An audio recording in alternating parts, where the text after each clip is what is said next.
Okay, a lot of times people and business firms confuse fixed and sunk cost and make poor decisions, poor business decisions,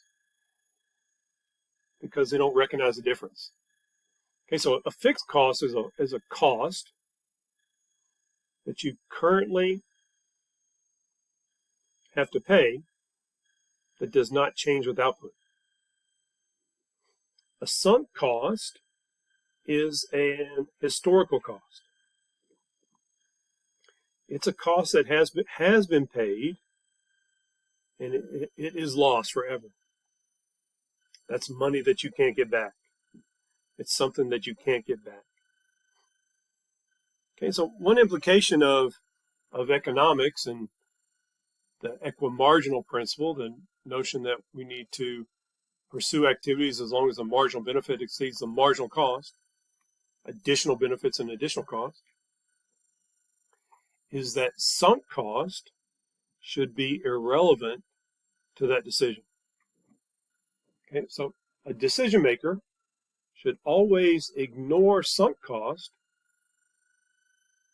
to maximize profits or minimize losses. Okay, so this principle applies to a lot of decisions we make. So one that I recall is I went to college with a guy who he thought he might want to go to medical school, and I think he was majoring in chemistry. And he worked really hard in his chemistry classes, but for some reason things weren't clicking. You know, he was a smart guy, but he was getting C's in chemistry, and myself and others encouraged this guy not to major in chemistry. It was making him miserable.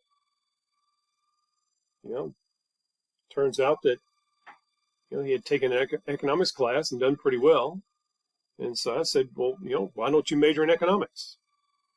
And one rationale for not switching majors is that I've already taken all of these chemistry classes, and if I switch majors now, then that would just be a waste.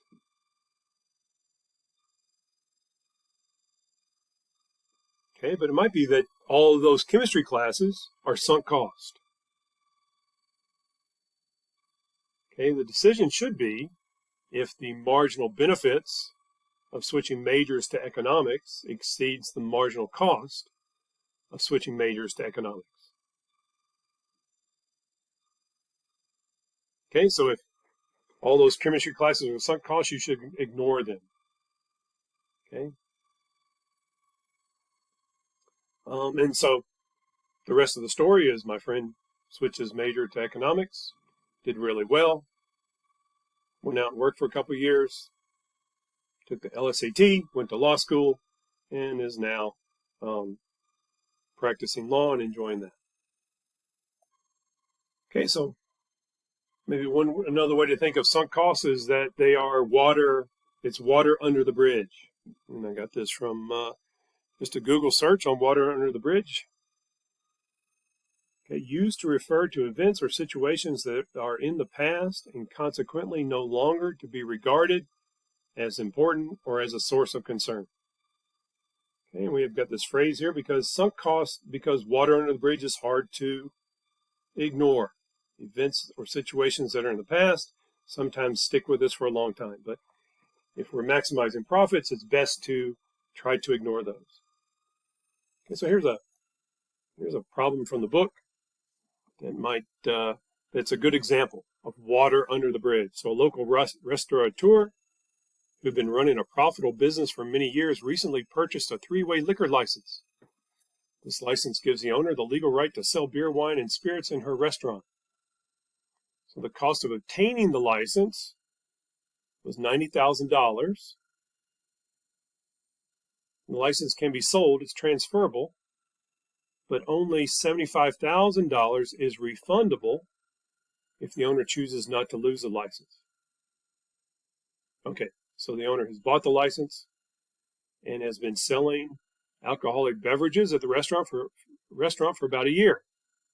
But it hasn't worked out. The restaurateur came to the realization that she was losing dinner customers and that her profitable restaurant was turning into a noisy, unprofitable bar. Okay? So she decided to spend $8,000 on advertising and trying to sell the license for $80,000. Okay, and then after a while, she received an offer to purchase the license for $77,000. All right, so what do you think? Should she accept the $77,000 offer? Okay, so let's start at the beginning. So if she hadn't spent the $8,000 on advertising trying to sell the license, but instead took the $75,000 refund, okay, her total loss would have been limited to the sunk cost of $15,000.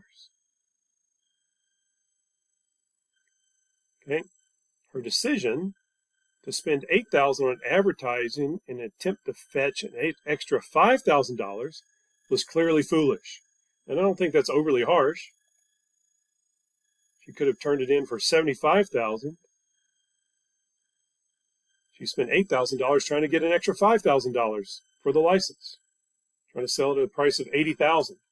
So yeah, that's kind of foolish.